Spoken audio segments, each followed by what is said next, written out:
Dear students, welcome to Become a Good Problem Solver event organized by the GEM Foundation. In this session, we are going to see the solution for the junior math problem published on February 2026. By working on this problem, young students can develop arithmetic fluency and also systematic working skills.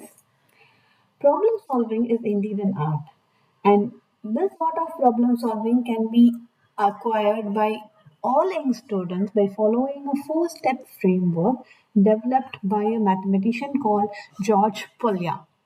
So he actually gave a four-step framework where the Gym Foundation has actually named it as an Upper technique with the four steps with understand, plan, execute, and reflect.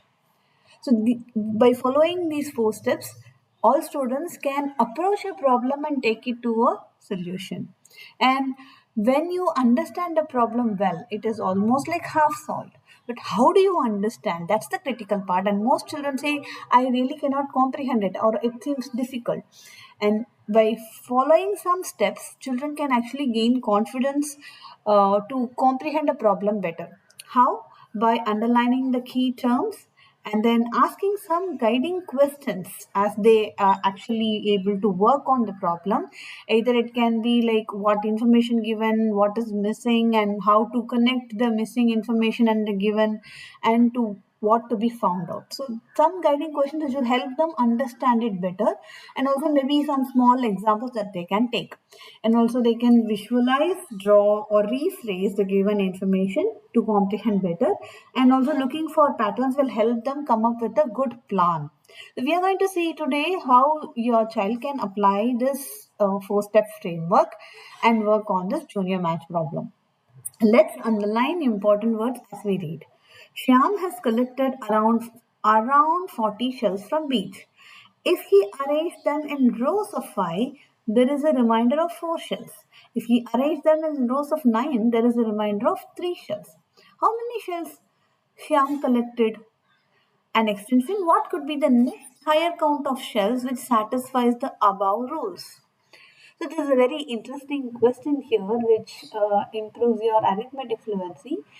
As we read, we have underlined. Now let's go through the guiding questions which is given already. But then, as children work with these guiding questions, they'll slowly develop the habit of making their own guiding questions. So here in this case, what does arranged in rows of 5 or 9 mean actually? So you all know from your earlier math concept classes, rows of 5 meaning you have some things which are made in rows of 5. So you can then understand that this is a concept of multiples. Yeah, this is the multiples of 5 table and multiples of 9 table. And what does arranged in rows of 5 gives a remainder of 4 mean? So what does that mean? It means when you arrange in rows of 5, and you don't know actually how many rows of 5, but when you arrange in rows of 5, you are not exactly dividing, like it's not exactly can be divided into 5 groups, but it gives a remainder 4, something like this, right? It can be 3 rows and 4, or 2 rows and 4, or 4 rows and 4, 4 rows of 5, I mean. And then, so this is how you can visualize or model. So this has given you a better way to work on this problem. Now let's pay attention to the question and find some important rule relation between two rules. So in this case, it's also important to ask what does this around mean? So around means it is not exact 40, which is like if it is exactly 40, it's you just exactly counted 40 and took it. But around could mean it can be anywhere around 37, 38, 39, or something, or 41, 42, 43, or even 40. We don't know in this group, it could be from 36 also actually, if you round up in tens, so 36 like that. But then essentially it means it's not exactly 40. So now let's understand how these two rules can be satisfied.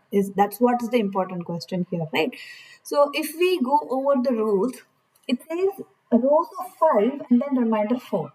So what does it mean? If there is only one row, maybe we can put a table. So table is a wonderful mathematical recording tool which helps you give an idea to look for patterns and work systematically.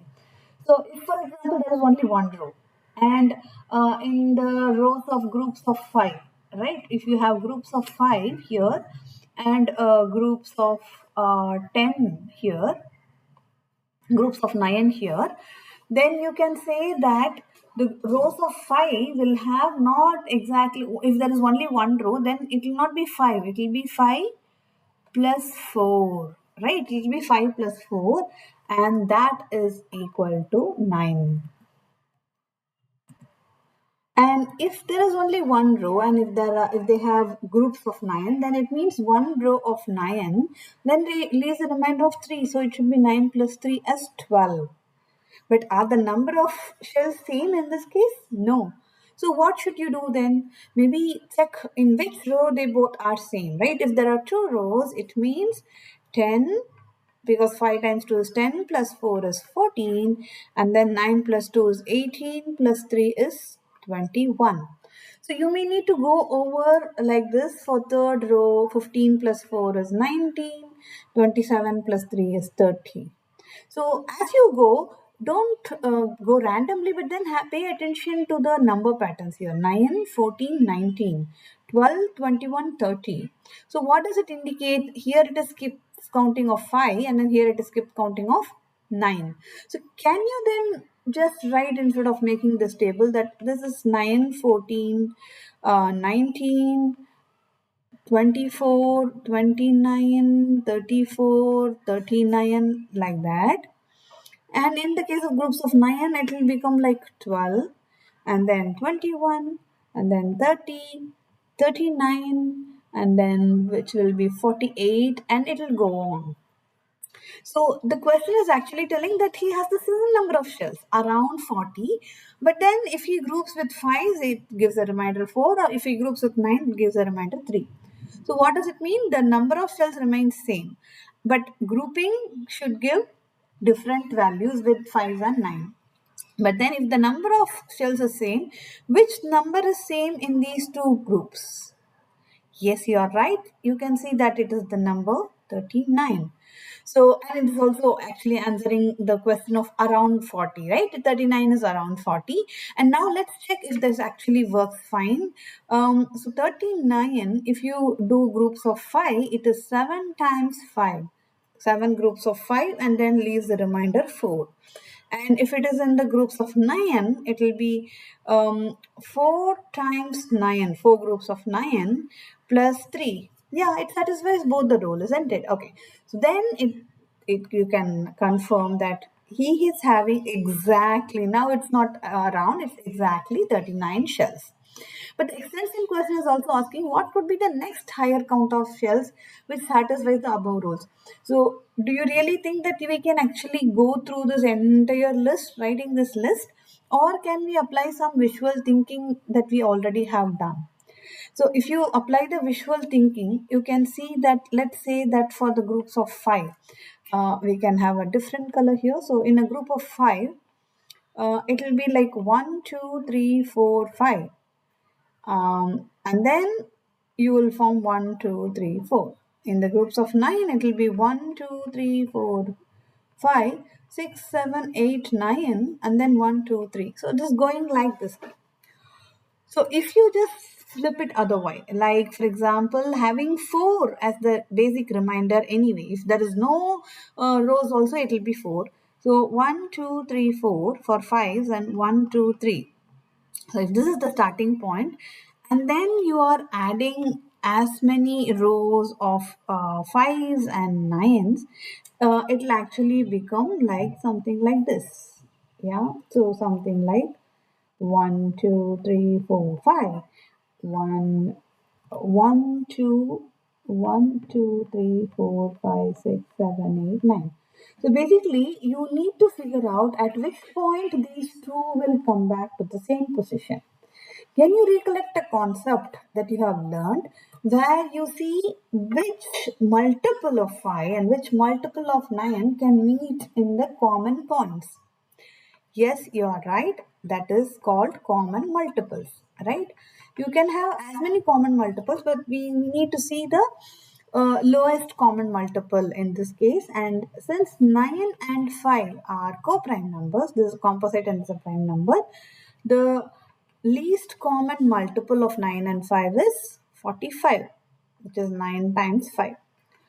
So then you can just add this 45 to the 39 shells to get the next higher count, which is 84. Let's see if 84 works with the rule. 84 is 1 times and then 16 times 5, groups of 5, and then 4 remaining. Oh, it works. And for 81, it is 9 rows of 9 and then 3 remaining. Oh, okay. So then it actually works. So you now know that the next higher count would be 84 shells and the other counts should be adding with 39, you get the next higher counts. And this is very interesting, isn't it? And systematic working has helped us work on it. And then we also reflected if our answer is correct. So we went through the OPO process. Now, for those children who wants to kind of apply their algebraic thinking, there is another say video about this on how you can approach this problem algebraically. Stay tuned for the math problem published through Become a Good Problem Solver event. You can subscribe to it. It will be published every month, 15th of the date. So see you. Stay tuned. Thank you.